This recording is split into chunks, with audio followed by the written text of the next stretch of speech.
வணக்கம் மக்களே. இன்னைக்கு நம்ம பார்க்க போறோம்னா 10th மேக்ஸ்ல இருக்கிற இம்பார்ட்டன்ட் 5 மார்க். எல்லா சேனல்லையும் இம்பார்ட்டன்ட் 5 மார்க் சொல்லுவாங்க. ஆனா இந்த சேனல்ல மட்டும் இம்பார்ட்டன்ட் 5 மார்க் சொல்லி தர போறோம். ஓகேங்களா? ஸோ இந்த இம்பார்ட்டன்ட் 5 மார்க்னா எத்தனை கொஸ்டின் இருக்குன்னு பார்த்தீங்கன்னா 100 கொஸ்டின் இருக்கு. ஸோ இந்த 100 கொஸ்டினை நீங்க படிச்சீங்கன்னா எவ்வளோ மார்க் கெயின் பண்ணலாம் அப்படின்னு பார்த்தீங்கன்னா பப்ளிக்ல 40 மார்க் கெயின் பண்ணலாம். ஸோ உங்களோட லக்கா இருந்ததுன்னா 50 கூட வரதுக்கு சான்ஸ் இருக்கு. போன வருஷம்லாம் 50 வந்தது. இந்த வருஷம் எப்படின்னு தெரியல. கொஸ்டின் பேப்பர் கேட்கறத பொறுத்து தான் இருக்கு. உங்களுக்கு ஈஸியாக இருந்தால் ஈஸியாக இருக்கும். கஷ்டமாக இருந்ததுன்னா கன்ஃபார்ம் 8 அட்டன் பண்ணிடலாம். ஸோ இந்த 100 கொஸ்டினில் எப்படி கொடுக்க போகிறோம்னா நாங்கள் ஒன் ஷாட் மாதிரி கொடுக்க போகிறோம். ஸோ டே 1ல் 10 கொஸ்டின், டே 2ல் 10 கொஸ்டின், இந்த மாதிரி 10 நாளைக்கு நம்ம படிச்சனாலே பப்ளிக்கில் 40 மார்க் கம்பல்சரியாக எடுத்துடலாம். ஸோ இந்த மாதிரி எடுக்கும் போது டே 1ல் first question. So example 1.3. So example 1.3ல நம்ம let a equal to x belongs to n 1 less than or x less than 4. So இதுதான் கொடுத்துருக்காங்க. ஸோ நம்மளுக்கு இதில் நேச்சுரல் நம்பர்னா என்ன தெரியணும். ஃபர்ஸ்ட் நேச்சுரல் நம்பர்னா என்னன்னு சொல்கிறேன். நேச்சுரல் நம்பர்னா என்னது? நம்மளுக்கு நேச்சுரலாக நம்ம ஒரு கவுண்ட் பண்ணணும் அப்படின்னா எதுலேருந்து நம்ம ஸ்டார்ட் பண்ணுவோம்? ஸோ 1 2 3 அந்த மாதிரி ஸ்டார்ட் பண்ணுவோமா? ஸோ அது மாதிரி பொறுத்து தான் நேச்சுரல் நம்பர். ஹோல் நம்பர், இது ஒரு நம்பர் இருக்கு. ஹோல் நம்பர்னா நம்ம முழுமையா சொல்லணும். ஓகேங்களா? ஸோ அதனால ஜீரோலேருந்து நம்ம ஸ்டார்ட் பண்ணுவோம். 0 1 2 3 அந்த மாதிரி ஸ்டார்ட் பண்ணுவோம். ஸோ இந்த ரெண்டு நம்பர் தான் அதிகமாக வரும். இதுக்கப்புறம் பார்த்தீங்கன்னா இன்டிஜர் இசட்டு அதெல்லாம் வரும். அதெல்லாம் வரும்போது சொல்லித்தரேன். ஸோ இதில் நேச்சுரல் நம்பர் ஹோல் நம்பர் தான் கேட்டிருக்காங்க. ஏன்னா அதை பாருங்க என் டபிள்யூ என் அப்படின்னு கேட்டிருக்காங்க. ஸோ அது மட்டும் பார்த்துக்கலாம். இப்போ சம உள்ள போயிடலாம் வாங்க.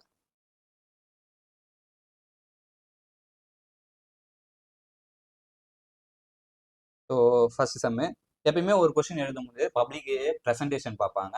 ஸோ ப்ரெசன்டேஷனுக்கு மார்க் உண்டா கேட்டிங்கன்னா இருக்கு.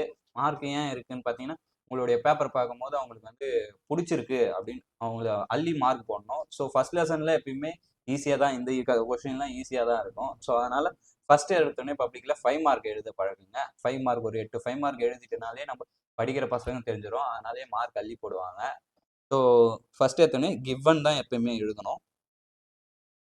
கிவன்ல என்னென்ன கொடுத்துருக்காங்க. இப்போ இதில் ஏவோட வேல்யூ கண்டுபிடிக்கணுமா? ஏன்றது எக்ஸ்ன்றது ஏல வந்து எக்ஸ்ன்றது நேச்சுரல் நம்பர் சொல்லியிருக்காங்க. நேச்சுரல் நம்பர் பார்த்தீங்கன்னா அதிகமாக இருக்குமா? நிறைய இருக்கா? அதுலேயே ரேஞ்ச் சொல்லிட்டாங்க. 1லேருந்து 4க்குள்ள அப்படின்னு சொல்லியிருக்காங்க. 1லேருந்து 4க்குள்ளனா என்னென்ன நம்பர் இருக்கு? 2வும் 3யும். பீன்ற நம்பர் என்னது? ஹோல் நம்பர்னு சொல்லிட்டாங்க எக்ஸ். அப்போ ஹோல் நம்பர்னாலும் நிறைய இருக்கும். அதுலேயும் ரேஞ்ச் சொல்லியிருக்காங்க. எதுனா 0 less than or equal to அங்கே கீழே ஒரு கோடு போட்டிருக்காங்க பார்த்தீங்களா? அந்த கீழே கோடு போட்டதுனால அந்த நம்பரை எடுத்துக்கணும் அப்படின்னு சொல்றாங்க. அப்போ 0 1. இந்த 2 கீழே கோடு போடாததுனால 2 எடுத்துக்க கூடாது. Next C. எக்ஸ்ன்றது நேச்சுரல் நம்பர். எக்ஸ் வந்து 3 விட கம்மியா இருக்குன்னு சொல்லியிருக்காங்க. இங்க வாய் பொழந்து இருக்கு பார்த்தீங்களா? அப்படின்னா 3 அதிகமா இருக்கான். எக்ஸ் வந்து கம்மியா இருக்குதான். அப்போ கம்மியா இருக்குதுன்னா இந்த ரெண்டு நம்பர் தான் கம்மியா இருக்கும். 1 2வும். ஸோ இதில் இப்போ நம்மள வெரிஃபை பண்ணி சொல்லியிருக்காங்க. இந்த ரெண்டு சம்ம வெரிஃபை சொல்லியிருக்காங்க. உங்களுக்கு பப்ளிக்கில் ஆஃபிலியில் இந்த மாதிரி எதனா ஒன்றுதுன்னா ஒன்று தான் வரும். ஓகேங்களா? ஸோ அதில் ஃபர்ஸ்ட் ஒன்று பார்க்கலாம். ஃபர்ஸ்ட் ஒன்று என்னது? A cross B union C, A cross B union A cross C. So இதுதான் ஃபர்ஸ்ட் ஒன்று. ஸோ இதில் ஃபர்ஸ்ட் ஒன்னில் இப்போ நம்ம டூ ப்ரூவ் பண்ண வேண்டியது இதுதான். டூ ப்ரூவ் பண்ணணும். ஸோ டூ ப்ரூவ்னு போட்டு இதையே திருப்பி எழுதிடுங்க. இல்லை டு வெரிஃபைன்னு போட்டாலே பெஸ்ட்டு. ஏன்னா இங்கே வெரிஃபைன்னு கொடுத்துருக்காங்கல்ல. ஸோ வெரிஃபை போட்டுக்கலாம். டு வெரிஃபை அப்படின்னு போட்டு நம்ம எழுத ஸ்டார்ட் பண்ணலாம். எதை வெரிஃபை பண்ணணும் பார்த்தீங்கன்னா A cross B union C, அதை தான் வெரிஃபை பண்ணணும். ஸோ அதை இங்கே எழுதிக்கலாம். ஃபர்ஸ்ட் சம்மு எதை வெரிஃபை பண்ணணும்? A cross B union C, A cross B union A cross C.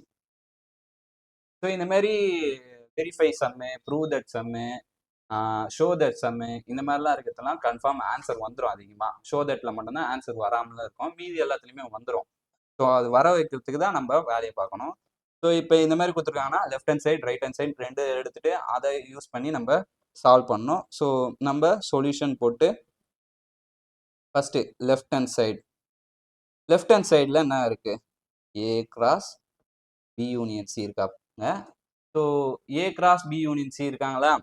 இந்த A cross B union C நம்ம ஆல்ரெடி நம்ம என்ன படிச்சிருப்போம்னா போர்ட் மாஸ் ரூல்னு ஒன்று படிச்சிருப்போம் சின்ன வயசுல. Board mass rule.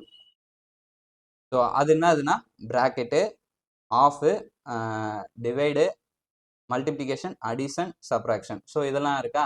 ஸோ இது ஆர்டரில் தான் பண்ணணும்னு சொல்லிட்டு அவங்க ஒன்று கொடுத்துருக்காங்க. அப்படின்னா இந்த ஆர்டரில் தான் பண்ணணும். அதனால என்ன பண்ணணும், ஃபர்ஸ்ட் நம்ம பிராக்கெட் தான் பார்க்கணும். பிராக்கெட்டில் என்ன இருக்கு? பி யூனியன் சி இருக்கு. பின்ற நம்பர் என்னது நம்மளுக்கு? 0,1. எங்கேருந்து வந்துருக்குன்னா இதோ இங்கேருந்து வந்திருக்கு. யூனியன் சின்ற நம்பர் இதோ இருக்கு 1,2. ஸோ இப்போ யூனியன்னா என்ன அப்படின்னா பொதுவாக சேர்க்கணும், எல்லாத்தையும் மொத்தமாக சேர்க்கணும். இப்போ எப்படின்னா உங்கள் நிஜ வாழ்க்கையில் சொல்லணும்னா உங்களுக்கு ஒரு ஃப்ரெண்டு இருக்காங்க. இப்போ பர்சன் ஏன்னு ஒருத்தர் இருக்காரு, பர்சன் பின்னு ஒருத்தர் இருக்காரு. ஏ வந்து பிக்கு ஃப்ரெண்டு, சி வந்து பிக்கு ஃப்ரெண்டு, பர்சன் சின்னு இருக்கேன், பி வந்து சிக்கும் ஃப்ரெண்டு. அப்போ மொத்தமாக எத்தனை பேர் இருக்காங்க? 4 பேர்னு சொல்லுவோமா? கிடையாதுல்ல. ஏ பி சி அப்படி தானே சொல்லுவோம். அந்த மாதிரி தான் இதுவும். ஓகேங்களா? ஸோ 0 1 கூடயும் ஃப்ரெண்டாக இருக்கு, இங்கே வந்து 1 2 ஃப்ரெண்டாக இருக்கு. அப்போ 1 தனியாக எக்ஸ்ட்ரா போடணுமா? கிடையாது. ஸோ 2ன்னு எழுதிருந்தாங்க. ஓகேங்களா? ஒரு வாட்டி தான் ஒரு நம்பர் எழுதணும். ஸோ இதுதான் B union C. Next A cross B union C.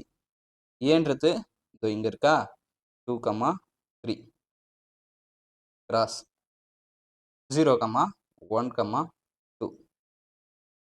இப்போ கிராஸ் அந்த மாதிரி கார்டீசியன் ப்ராடக்ட் அது. ஓகேங்களா? ஸோ கார்டீசியன் ப்ராடக்ட்னா எல்லா நம்பர் கூடயும் நம்ம செட் ஆஃப் ஆர்டர் கிளாஸ் மாதிரி இந்த கிராஃபில் எழுதுகிற மாதிரி எழுதணும். 2,0 2,1 2,2 3,0 3,1 3,2. ஸோ இவ்வளோதான் எழுதிருக்கோமா? இது வந்து equation number 1. So equation number 1 எழுதியாச்சு. இப்போ right hand side. Right hand சைடில் என்ன இருக்குது? ஏ கிராஸ் பி இருக்குது, யூனியன் ஏ கிராஸ் சி இருக்குது. ஸோ இது இருக்குது. ஸோ இதை நம்ம ப்ரூவ் பண்ணணும். அதில் ப்ராக்கெட் சொன்ன மாதிரி ஏ கிராஸ் பி. ஏன்றது என்னது? 2,3 கிராஸ் பின்றது என்னது? 0,1. இது ரெண்டுத்தையும் கிராஸ் பண்ணால் முடிஞ்சிடுச்சு. ஸோ இது ரெண்டுத்தையும் கிராஸ் பண்ணி எழுதலாமா? 2,0 2,1 3,0 3,1. ஓகேங்களா? நெக்ஸ்ட்டு இது வந்து ஏ கிராஸ் பி. அடுத்தது பார்த்தீங்கன்னா நம்ம ஏ கிராஸ் சி கண்டுபிடிக்கணும். ஏன்றது என்னது? 2,3. சின்றது என்னது? 1,2. ஸோ இது ரெண்டுத்தையும் கிராஸ் பண்ணி எழுதுனா 2,1 2,2 3,1 3,2. ஓகேங்களா? ஸோ இதுதான். இப்போ நான் கண்டுபிடிக்கணும் A cross B union A cross C. So இது ரெண்டுத்துலையும் காமனாக இருக்கிற செட்டில் தான் எழுதணும். ஸோ இது ரெண்டுத்துலையும் காமனாக எது இருக்குன்னு பாருங்கள். இதில் 2,0 இருக்குது, இதில் இருக்கா? இல்லை. ஸோ இதில் 2,1 இருக்குது, இதுலேயும் 2,1 இருக்குது. அப்போ 2,1 ஒரே எலமெண்ட்.